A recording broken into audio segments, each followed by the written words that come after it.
Bonjour à tous et bienvenue sur la chaîne. Nous sommes à la PGR. Je suis avec Steph. C'est incroyable, Steph. Enfin, je t'attrape. Franchement, ça fait un bon moment. Je rigole pas. Ça fait un bon moment que je veux une interview de toi. Parce que ton travail est vraiment complètement incroyable. La personne qui est à côté de moi tout de suite maintenant, c'est à toi. Comment dire, par ton biais, en fait, grâce à toi, grâce à ta contribution, qu'on a tous les homebrew qu'on a actuellement sur Mega Drive, enfin un grand nombre. On peut citer quoi par exemple comme homebrew? Une bonne partie. Déjà, bonjour à tous, et puis merci de me donner cette opportunité. Alors effectivement, il y a beaucoup d'homebrew qui sont développés avec SGDK. Donc il y a les derniers homebrew, il y a Demon of Asterborg, Xenocrisis, il y a Tanzer et le récent TCK aussi. Voilà. Qui a été développé avec SGDK. Alors quand on dit grâce à toi, c'est pas toi qui a développé tous ces jeux-là, mais par contre, c'est toi qui a développé la brique primaire en fait de tous ces jeux-là, à savoir le SGDK, donc le kit de développement sur Mega Drive, grâce auquel on voit sortir tout un tas de jeux sur Mega Drive actuellement, quoi. Oui, c'est ça. Ouais, c'est un projet quand même que j'ai débuté il y a assez longtemps. C'est un kit de développement pour la Mega Drive qui permet de faciliter la programmation sur cette machine. Alors qu'est-ce qui fait que tu te lèves le matin en te disant mais je vais développer un kit de développement sur Mega Drive? C'est pas venu comme ça en fait. C'est qu'à la base j'ai développé un émulateur qui s'appelle Gens en fait. C'est toi qui as fait Gens? Oui. Ok, je l'apprends pendant la vidéo, tout est normal. Oui, donc. Ok, bravo. C'est celui que j'utilise régulièrement donc. D'accord. Donc en fait ça vient de là, c'est que j'ai commencé à développer un émulateur pour la Mega Drive qui s'appelle Gens. Et on va dire que c'est venu un petit peu naturellement derrière dans le sens où j'avais besoin de parfois de tester des choses, des fonctionnalités pour améliorer mon émulateur. Donc ça m'arrivait de développer des petites ROM en fait pour tester certaines fonctionnalités. Et c'est comme ça que j'ai commencé à faire un petit peu de développement Mega Drive. Mais quand j'ai commencé, c'était début des années 2000. Les outils alors, qui étaient... Gens sous le kit de dev. Alors Gens, c'était dans fin 90, début 2000. Et même le début du développement sur Mega Drive, donc c'est les années 2002-2003. Et à ce moment-là, vraiment, il y avait très très peu d'outils en fait pour développer sur Mega Drive. Il y avait des compilateurs C mais buggés, tout ça, et du coup, c'est pour ça que j'ai commencé à développer mes propres outils. Mais pour moi, à la base, c'était pour faire des développements personnels. Et c'est quoi ton premier développement en fait que tu as fait à partir de ton propre outil? C'est quoi? C'était des toutes petites démos. Je me souviens, j'avais fait vraiment une bête animation de sprite qui tournait. Et en particulier, c'était pour tester les effets de Highlight Shadow de la console en fait. Donc je voulais voir comment ça fonctionnait. Donc j'ai fait une petite animation de sprite avec un effet d'Highlight Shadow sur les sprites pour voir comment ça rendait sur mon émulateur et comment ça rendait sur d'autres émulateurs et sur la console aussi. Et donc à quel moment ça a pris le pas de l'émulateur vers le kit de dev? À un moment, tu as fini ton boulot sur Gens, quoi, j'imagine? Ouais, c'est un peu ça en fait. C'est-à-dire que déjà, j'avais passé pas mal de temps en fait sur Gens. Et il n'y avait plus grand chose à y faire non plus, c'est-à-dire que j'avais apporté l'émulation Mega CD, 32X aussi. Mais déjà c'est des choses que j'avais fait un peu à reculons, surtout pour le 32X, parce que on me l'avait demandé, mais moi c'est quelque chose qui m'intéressait un peu moins. Et je me suis rendu compte en fait que développer des petits programmes comme ça pour la Mega Drive, c'était assez fun, assez marrant, et progressivement ça a pris le pas. Voilà. Et après donc le kit de développement en lui-même, donc SGDK qui s'appelle SGDK, je ne l'ai pas dit en intro. Il y a combien de temps de développement dessus? Tu en es à combien d'années en fait de dev dessus? Alors, et est-ce que tu estimes pareil que, comme à la fin de Gens, que là maintenant tu es arrivé au bout du concept, ou est-ce qu'il y a encore des briques à rajouter, ou est-ce qu'à un moment tu voudrais une interface visuelle style NES Maker pour que même un gamin de 5 ans puisse faire son jeu sur Mega Drive? Tu irais jusque des extrêmes comme ça? Alors, il y a pas mal de questions, je vais essayer de te répondre un petit peu dans l'ordre. Alors le temps de développement c'est quand même compliqué à estimer, mais réellement comme je t'ai dit tout à l'heure, j'ai dû commencer à programmer sur Mega Drive, mais des premiers programmes en 2003 peut-être. On va dire que SGDK, qui s'appelait GenDev à l'époque, j'ai vraiment commencé à faire la première version, on va dire officielle, en peut-être 2006. Parce qu'au début, c'est resté vraiment interne quelques temps. Et quand ça commence à grandir, je me suis dit, tiens, peut-être ça va servir à d'autres personnes. C'était en 2006, donc quand même quelques temps après. Et depuis, j'ai travaillé plus ou moins régulièrement dessus pour le faire, pour l'améliorer. Donc, ça fait une bonne quinzaine d'années, quoi. Wow. Une bonne quinzaine d'années que je développe dessus. Et donc là, par rapport à tes objectifs personnels? Réellement, il y a toujours des choses à faire. Ouais. C'est-à-dire, on pourrait se dire, ça marche déjà, on peut déjà faire des jeux avec, donc on pourrait s'arrêter là. Mais il y a toujours des choses que j'aimerais améliorer, tu vois. Là, en ce moment, j'essaie d'améliorer un driver son pour améliorer la densité des données de musique et des choses comme ça. Il y a toujours des choses qu'on peut améliorer. Donc réellement, ça s'arrête jamais. Et jusqu'à une interface WYSIWYG à la NESmaker, ça t'y pense quand même ou pas du tout? Alors j'ai déjà pensé, mais il y a même des gens qui m'ont contacté, m'ont dit est-ce que ça t'intéresserait que je développe ça pour toi en quelque sorte? Parce qu'en gros il a dit j'aimerais développer ce genre d'outils en me basant sur SGDK. D'accord. C'est possible. C'est possible de faire un outil genre NESmaker, enfin même un Unity. Qui soit une surcouche de SGDK. Qui soit une surcouche de SGDK. Et moi-même j'y ai pensé, mais moi j'avoue c'est peut-être pas quelque chose que je souhaite faire parce que ce genre d'outil apporte une certaine rigidité quand même sur ce que tu peux faire. Et moi, j'aime bien quand même, à travers SGDK, ce que j'aime bien, c'est que ça t'offre quand même une assez grande liberté sur ce que tu peux faire sur la machine. Tu peux quasiment faire ce que tu veux avec SGDK. Tu as des accès de très bas niveau. Et voilà, donc si jamais tu veux programmer une fonction d'assembleur, tu peux le faire. Si jamais, enfin voilà, tu ne vas pas être limité par l'outil. Si tu fais quelque chose de similaire à NESmaker, je trouve que ça formate un petit peu ce que tu peux en sortir. Plus de simplicité, moins de complexité et moins de puissance derrière, en termes de ce que tu peux faire avec. J'ai déjà pensé, mais voilà, non, je pense pas que... C'est pas une priorité. Non, c'est pas, clairement pas. Alors, c'est quand même incroyable. Ton outil, c'est le seul au monde, on peut le dire, où il y a des équivalents, où il y a des gens qui commencent aussi des trucs en parallèle de ton travail, où il n'y a vraiment que ça aujourd'hui comme outil de développement sur Mega Drive? Ah, pour la Mega Drive Pour la Mega Drive. En réalité, il existe d'autres outils. Il y a le kit MarsDev en fait, mais qui va englober SGDK, mais qui permet également de développer sur 32X, sur Mega CD. D'accord. Et tu as d'autres outils en fait qui ont été développés, mais qui sont beaucoup plus, plus petits en fait. On va dire, qui ont des fonctions de beaucoup plus bas niveau, qui sont très customisées, on va dire, pour le développement d'un jeu. Il n'y a pas d'équivalent en termes de fonctionnalité, je pense, SGDK. C'est incroyable. Du fait que SGDK existe, ça tue un petit peu le projet dans l'œuf. Les gens vont préférer limite rejoindre l'équipe et te prêter main forte plutôt que de développer un truc à côté, tellement tu es arrivé loin dans le... Ça va être dommage de refaire quelque chose, sachant qu'il y a déjà quelque chose qui existe, peut-être effectivement contribuer au projet qui existe déjà. Voilà. Donc il existe des projets à côté, mais c'est vrai que souvent c'est des projets soit qui englobent SGDK, ou soit qui sont à un stade un stade beaucoup moins mature que SGDK. Tu me donnes comme idée la question de l'équipe. En fait, tu es vraiment tout seul à 100% dessus, ou bien il y a une dizaine de personnes, ou je ne sais pas du tout comment ça se passe en termes de dev? Alors, j'allais dire, moi, je suis à 100% dessus, mais il y a quand même quelques contributions extérieures. C'est-à-dire, par exemple, et ça remonte assez loin. Enfin voilà, alors je crois, sans écorcher son pseudo, c'était Chili Willy qui avait fait toute la partie contrôleur, donc toute la partie gestion des manettes. D'accord. Moi j'ai fait une base en fait pour gérer les manettes 3-6 boutons, et lui il a rajouté tout le support, les multiplayers, les menaceurs, toutes ces choses-là. C'est pas de moi, ça c'était une contribution externe. Et là dernièrement, il y a eu des contributions externes également. Or sur des modules un petit peu séparés de SGDK, mais par exemple pour une cartouche méga Wi-Fi, donc ça c'est pareil, c'est quelqu'un qui a apporté toute cette partie de la SGDK pour que je puisse intégrer dedans. Mais on va dire quand même, une très grosse partie c'est de moi, et après voilà, il y a quelques petites contributions externes qui ont permis d'améliorer, ou la correction de bugs, des choses comme ça. Et le code il est libre, tout un chacun pourrait faire évoluer SGDK dans son coin, oui, ou bien sûr, avec des forks? En fait, le projet est complètement libre, et d'ailleurs le projet est beaucoup forké. Ça arrive souvent en fait que... certaines personnes qui l'utilisent pour faire leur propre jeu vont forker SGDK, vont customiser quelques parties.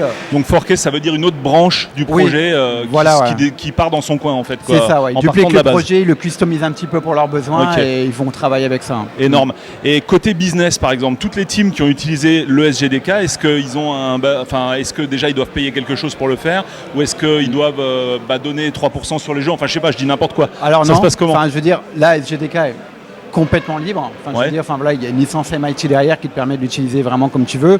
Après, c'est vrai que moi, comme c'est quelque chose que j'aime beaucoup faire, j'aimerais bien pouvoir le valoriser, mais c'est quelque chose de compliqué. Ça reste un marché de niche.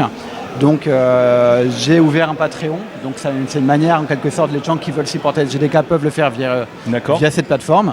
Et ça me permet, moi aussi, de me faire un petit peu d'argent avec ça, ce qui est toujours appréciable. Ce qui est normal. Donc, si vous voulez aider Steph, on donnera également, évidemment, l'adresse dans les commentaires et en description de ton financement participatif, quoi. Voilà, c'est ça. Non, mais c'est vrai que quand on pense aider les projets, on pense tout de suite les Kickstarter ou les jeux, tu vois. Mais on pense pas forcément à ce qui a servi à faire le jeu, quoi. Et c'est aussi important que le jeu. Je vais pas dire plus, mais presque, quoi. Enfin, je veux dire, sans ça, tu n'as pas le jeu, quoi. Oui, c'est un outil qui est... pour certains, c'est clair que c'était une porte d'entrée qui leur a permis de faire le jeu. Sinon, ils me disaient clairement, ils n'auraient jamais essayé s'ils devaient faire tout en assembleur. Non, mais c'est vraiment incroyable. Donc vraiment, c'est grâce à toi, Steph, qu'on voit vraiment tous ces jeux fleurir 30 ou 35 ans après. Enfin, c'est complètement fou, quoi. Bah, moi, ça me fait vachement plaisir, vu que j'aime beaucoup la machine. C'est aussi, pour moi, c'est toujours hyper appréciable. En tout cas, ça fait toujours avec beaucoup de plaisir de voir tous ces projets arriver. C'est génial. Mais ouais, voilà, côté professionnel, comme tu disais, c'est vraiment un à côté. Tu as ton boulot et ça, tu fais ça en mode loisir, quoi, à 100%. Voilà. Mais effectivement, c'est quelque chose que j'aimerais changer quand même. C'est quelque chose, j'aimerais bien le professionnaliser un petit peu, mais voilà, c'est pas facile pour y arriver. Mais enfin, voilà. Je peux en parler, mais direct. Enfin, par exemple, avec Neofield Studios, ce qui s'est passé pour le développement de Demon of Fasterborg, ils m'ont contracté en tant que consultant, pour aider au développement du jeu. Exactement. Ah ouais, c'est très bien ça comme système. Donc ça, ouais, pourquoi pas. Enfin, moi, c'était une très bonne opportunité.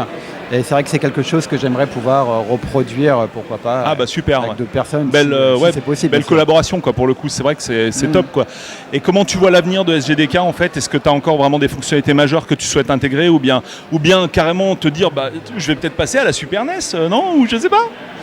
Je sais pas. Il y a déjà Alec Moll on a une interview d'Alec Moll qui a fait un kit de dev pour la Super NES. Exactement. Qui n'est pas aussi utilisé malheureusement que le SGDK parce qu'on aimerait voir plus de jeux sur Super Nintendo arriver dans le monde du homebrew, quoi, même s'il y en a déjà. Mais en tout cas, il y a déjà quelque chose qui existe. Mais ça, tu vas pas te mettre sur la SNES un jour, quoi. C'est pas prévu. Réellement, j'ai déjà réfléchi à l'idée. Ouais, de ouf. J'ai déjà pensé. Mais déjà, SGDK par lui-même, c'est déjà beaucoup de travail.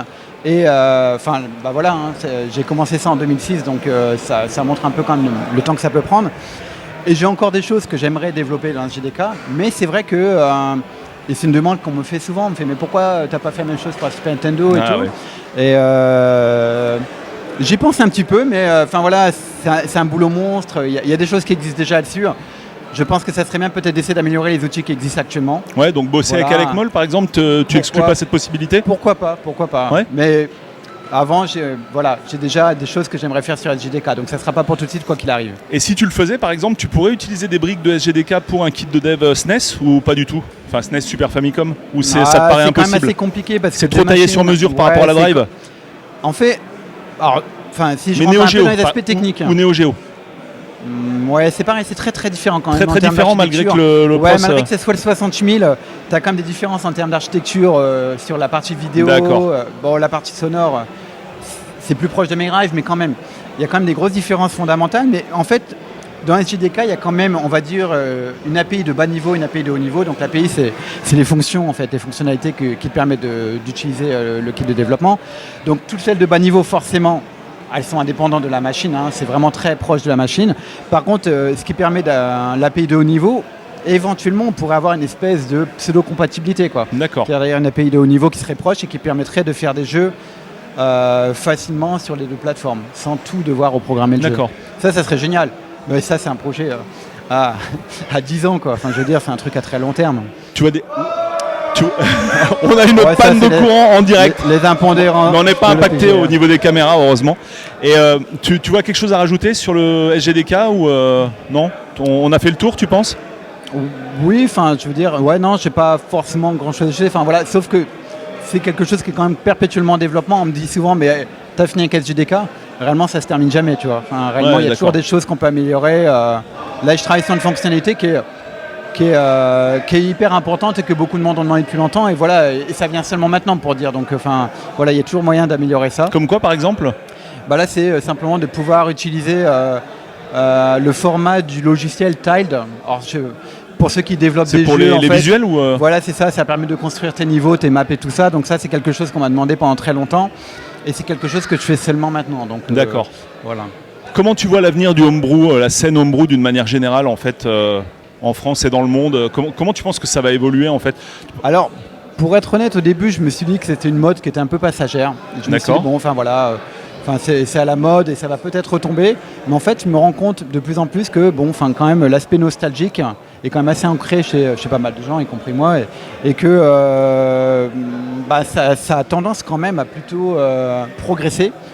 Quoi qu'il arrive. Mais est-ce que c'est pas intimement lié à notre génération et le jour où nous on sera plus là, nous qui avons connu les machines, est-ce que ça va pas disparaître ou Ça dépend si on arrive à le transmettre ou pas en fait. Ouais. C'est aussi toute la difficulté en fait. Ouais, carrément. Moi, Alors, moi, dans mon cas, mes enfants sont trop jeunes pour pouvoir retransmettre ça maintenant, mais je vois quand même qu'il y a des jeunes qui s'intéressent vraiment à ça. Je suis vraiment surpris de voir la jeune génération, parfois des gamins qui ont 14, 15, 16 ans, qui s'intéressent vraiment à ça, même qui veulent programmer des jeux sur Mega Drive. Enfin, vraiment, ça m'est déjà arrivé de voir ça, quoi. Donc, je me dis que quelque part, même si c'est vrai que quand notre génération sera plus là, peut-être ça va redescendre un peu, mais je pense qu'elle va toujours... Donc ton point, c'est que potentiellement, on pourrait être au début de quelque chose. Ouais, je pense, ouais. Malgré tout. Ouais. C'est quand même très difficile à évaluer, hein. Mais je pense que voilà, j'avais un avis où ça allait retomber. Aujourd'hui, je suis plus aussi catégorique. D'accord. Voilà, je pense qu'il y a peut-être quand même une chance que ça puisse perdurer ou que ça puisse se conserver en tout cas. Ok. Question qui a un peu rien à voir, mais c'est plus pour moi perso. J'ai été vraiment sidéré par la démo de la personne qui avait refait Shinobi Mega Drive sur Super NES, sur Shinobi Arcade sur Mega Drive. Je vais y arriver. C'est un truc de dingue. Hein. Vraiment, regardez cette démo au moins en vidéo si vous voulez pas le faire. Enfin, vous voulez pas la télécharger, la tester sur émulateur ou machine physique. Est-ce qu'il a utilisé le SGDK ou pas? Oui, il a utilisé le SGDK, mais il a recodé pas mal de choses par lui-même. Mais c'est un truc de dingue en fait. Cette démo, elle est incroyable. Ah oui, mais alors moi c'est connaissant bien la machine, et moi étant un fan de Shinobi Arcade de première heure, j'ai plus tard en fait quand j'ai réalisé ce qu'on pouvait faire sur Mega Drive, je me suis dit mais pourquoi Sega n'a jamais porté sa version arcade quoi? Parce que réellement la machine en a les capacités. Absolument. Je me suis dit ils auraient porté cette version arcade, ça aurait été un killer app pour la machine quoi. Ça aurait été terrible. Mais bon, peut-être qu'il y avait des enjeux financiers à l'époque qui fait qu'ils ne voulaient pas concurrencer leur parc arcade, ce qu'on peut comprendre. C'est possible. Mais c'est vrai que ça montre que la machine était tout à fait capable de produire une version fidèle à l'arcade. Quoi. Ok. Bon, Steph, voilà, on a fait cette interview que j'attendais depuis vraiment des années, mais je te mens pas. Hein, c'est depuis que j'ai appris que c'est une personne, un Français qui développe le kit de dev Mega Drive et que je sais le nombre de projets qui ont été basés là-dessus et qui sont sortis, donc vraiment c'est du concret quoi. Pour le coup c'est vraiment des jeux qui ont été publiés. Je voulais absolument faire cette interview, donc je suis trop content et je te félicite vraiment pour ton boulot, c'est hallucinant ce que tu as fait quoi. Franchement c'est dingue quoi. Merci beaucoup, hein. Moi je suis content en fait que ça en est arrivé là en fait, hein. J'aurais jamais cru j'aurais jamais pu prédire que ça allait prendre cette ampleur, qu'il y aurait de plus en plus de jeux développés, même relancer un petit peu la scène Homebrew sur cette machine avec ça. Je suis c'est vraiment incroyable. Ça redonne vie à nos machines d'antan, quoi. C'est excellent. Et avec des trucs qui ont clairement pas à rougir par rapport à ce qui était sorti à l'époque, quoi. C'est ça qui est incroyable. Tu regardes les titres, tu regardes TCK, Demon of Astaborg, et bien d'autres, quoi. Tu les mets face aux meilleures productions de l'époque, on est carrément au level, quoi. Il n'y a pas de problème. C'est ça qui est vraiment génial, quoi. Après, c'est quand même du temps. Hein. Les gens qui font ça, ils dépassent quand même pas mal de temps, mais effectivement, c'est des jeux qui n'ont pas à rougir de ce qu'on sortait à l'époque. Hein. Mais tu vois, en France, on a vraiment des gros experts. Genre toi, plusieurs personnes, que ce soit en dev ou même au niveau électronique, en fait. Hein. Personnes qui tapent dans le Mister et compagnie. Qu'est-ce qui explique qu'en France, il y a vraiment un engouement pareil autour du jeu vidéo sur notre génération? Alors bien sûr, il y a des experts aussi dans les autres pays. Je suis pas en train de dire que tout le monde est en France, quoi. On a vu notamment à HFS une personne qui était venue présenter une carte Mister FPGA ultime en fait, où tu peux brancher mais n'importe quel panel arcade dessus. Enfin, c'est un truc de malade. C'est un Espagnol. Bien sûr, il y en a dans d'autres pays qui font des trucs incroyables, mais je veux dire, en France, il y a quand même quelque chose. Il y a quand même une scène qui est assez hallucinante, quoi. Franchement, j'ai un peu du mal à expliquer parce que c'est vrai, hein, je le remarque. Tu as fait cette analyse aussi, tu partages cette analyse. Je trouve qu'effectivement en France, on a quand même pas mal de pointures, on va dire, tout simplement dans la scène du homebrew, du rétro gaming et tout. Et c'est vrai que je ne sais pas, en fait, coup de chance, heureuse coïncidence, ou peut-être qu'on a un peu notre vision un petit peu centrée sur nous qui fait qu'on a cette impression aussi, hein, j'en sais rien. Mais c'est vrai qu'on a cette chance quand même, je trouve. On était vraiment des gros fans à l'époque du Japon, du jeu vidéo en général. Il y avait déjà une bonne commu qu'on retrouve maintenant en fait, hein, mais il y avait vraiment un noyau dur de gros passionnés. Quoi. Mais bon, quelque part, c'est une chance. Hein, même sur Mega Drive, sur Mega Drive, il suffit de voir Paprium derrière. C'est incroyable, franchement, c'est incroyable. C'est vrai que c'est. Est-ce qu'on pourrait faire Paprium avec le SGDK? Ouais. Après, sur les particularités hardware, là, c'est peut-être Oui, après, différent. Il y a quelque chose embarqué dans la machine. Au niveau sonore, il y a un chip qui aide, mais oui, j'allais dire oui, avec beaucoup de travail, oui, c'est possible en fait. Tu penses? En fait, avec GDK, tu peux toujours aller au plus bas niveau, tu peux toujours programmer en assembleur, donc voilà, tu pourras faire toujours ce que tu veux. Il n'y a pas de limitation, tu penses, par rapport aux prods de l'époque où ils faisaient tout en assembleur directement? Tu peux toujours le faire. Voilà. Après, si tu veux te contenter d'utiliser que les fonctions de très haut niveau d'SGDK, forcément, c'est une petite axe en termes de performance. Mais ça te permet déjà beaucoup. Par exemple, Daemon of Asterborg n'utilise que du haut niveau et ça marche déjà assez bien. Voilà. Ah ouais, donc on peut déjà faire pas mal quand même. Hein, voilà. Ok. Bon, merci pour cette interview, c'est cool, super intéressant, vraiment. J'ai appris plein de trucs pendant cette interview, je pense que ce sera votre cas également. Merci Steph et encore bravo pour ton boulot, c'est génial. Merci à toi. Merci, ciao, salut tout le monde. Au revoir.